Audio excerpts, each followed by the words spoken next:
La crise d'adolescence, mais connaissez-vous les deux autres? Eh bien, dans cette vidéo, on va voir les trois crises que connaissent nos enfants depuis leur naissance. Juste avant de commencer, si vous ne me connaissez pas, je m'appelle Philippe. Ma mission sur cette chaîne est d'accompagner les parents d'ados et les ados pour avoir une meilleure vie familiale.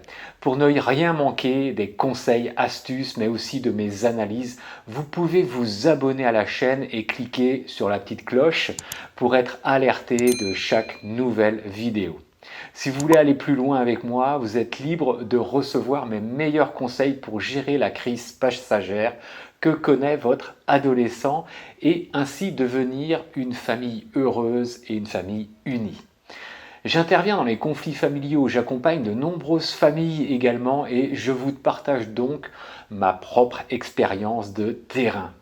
Si vous êtes déterminé comme moi, je vous encourage vraiment d'appliquer ce qui fait notre belle communication entre nous et nos 4 enfants en cliquant sur le lien qui se trouve en description. Évidemment, ce n'est pas tous les jours facile pour de nombreuses familles et vous n'êtes pas les seuls, mais il faut agir maintenant pour changer les choses.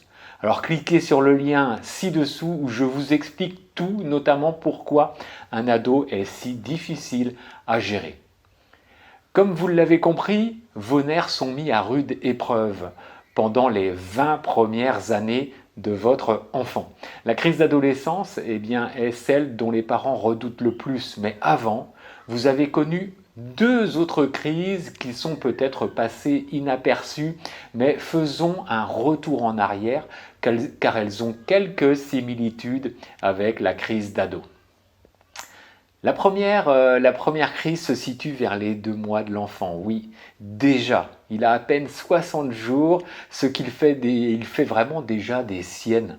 C'est la période où le bébé pleure sans relâche et sans raison, on va dire, apparente. Ça ne vous rappelle rien? Bien souvent, on oublie, mais quand on y est, c'est angoissant car le bébé pleure de façon vraiment intense et on ne sait pas pourquoi. On en cherche les causes, mais il n'y en a pas. Ces pleurs sont appelés les pleurs pourpres, le crying purple en anglais. Des études longues et sérieuses ont démontré que tous les nourrissons passent par cette phase, c'est-à-dire un pic de pleurs vers les 2 mois. Il s'agit donc d'une phase normale qui est nécessaire à la croissance de votre bébé. Donc, pas de panique. C'est à cet âge-là aussi que le syndrome du bébé secoué connaît un pic. Si les parents savaient que pleurer à 2 mois de façon incessante est normal, il n'a ni faim, ni soif, sa couche est propre et il n'a mal nulle part. Pour éviter le phénomène du bébé secoué, des anglophones ont mis un programme en place pour que les parents aient plus de connaissances sur le crying purple. Le thème Purple ou pourpre est d'ailleurs un acronyme pour aider à reconnaître ces pleurs. Alors le P c'est Peak of Crying, c'est le pic de pleurs. Donc le bébé pleure intensément, c'est normal. Alors le R c'est Resist Soothing. Il résiste à une tentation pour calmer le bébé. C'est-à-dire que quelles que soient les méthodes employées, on va essayer de le calmer ou autre, eh bien rien n'y fait. Le P, c'est Pain Face Like. Ce sont les mimiques de douleur. Vous voyez votre enfant avec des mimiques sur son visage, vous laissant penser qu'il souffre. Eh bien non. Le L, c'est Long Lasting. Ça veut dire qu'il dure. L'enfant peut pleurer 5 heures par jour, voire plus. C'est énorme et les parents n'en peuvent plus. Et evening, le E c'est evening, evening c'est en soirée. Donc le bébé se met à pleurer principalement en fin d'après-midi ou en soirée, quand le soleil se couche. Donc ces pleurs sont tout à fait normaux et disparaissent donc. Il faut prendre son mal en patience. À 2 mois, l'enfant sait déjà que lorsqu'il pleure, ses parents viennent tout de suite à la rescousse.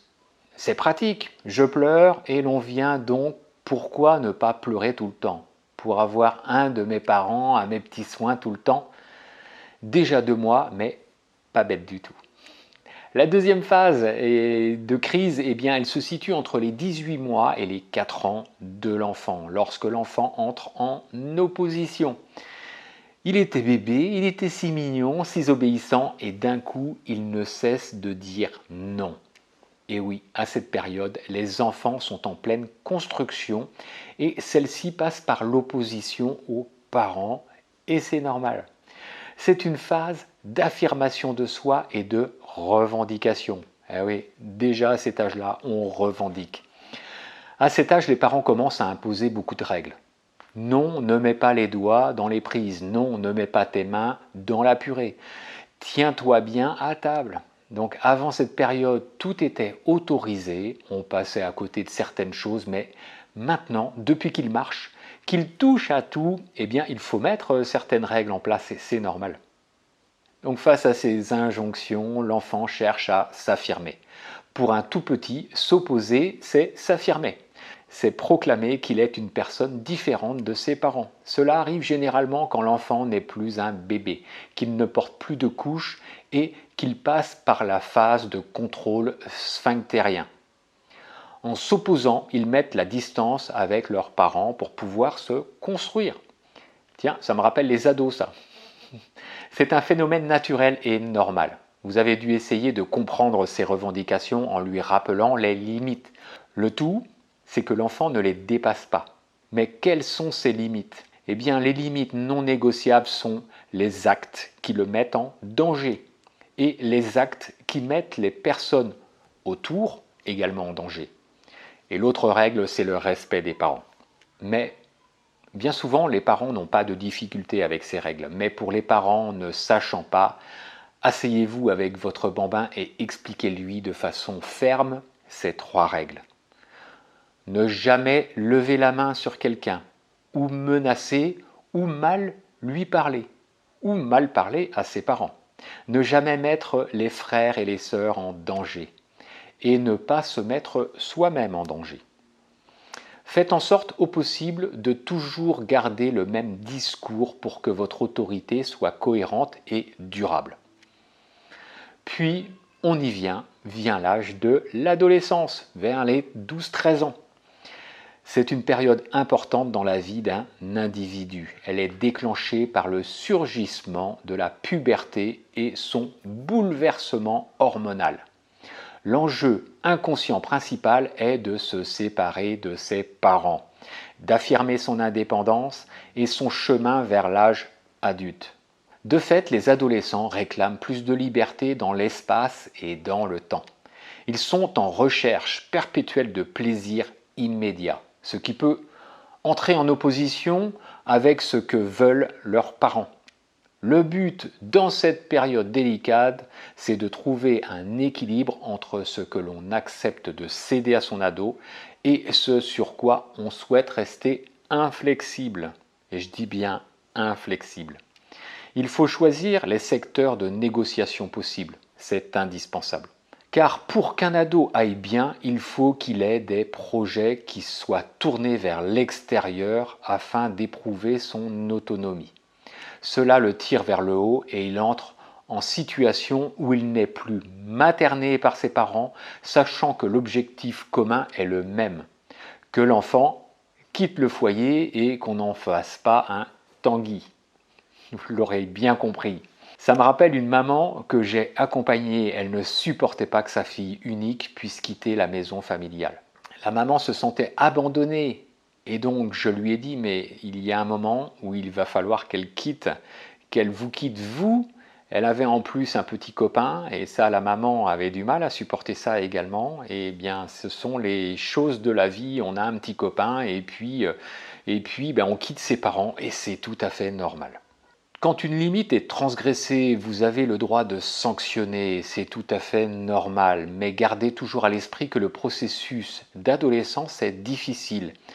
Il est semé d'angoisse pour beaucoup d'adolescents. Et même s'ils s'insurgent contre les limites, la plupart finissent par les accepter. Mais ce n'est pas toujours facile et c'est un travail de longue haleine. Donc vous l'aurez bien compris que par ces 3 crises, eh bien voilà, et la crise d'adolescence c'est la dernière. Après vous aurez à la maison ou à l'extérieur et quelqu'un qui reviendra vous voir, un adulte. Un adulte qui sera responsable, qui sera autonome et qui ne fera plus de caprices.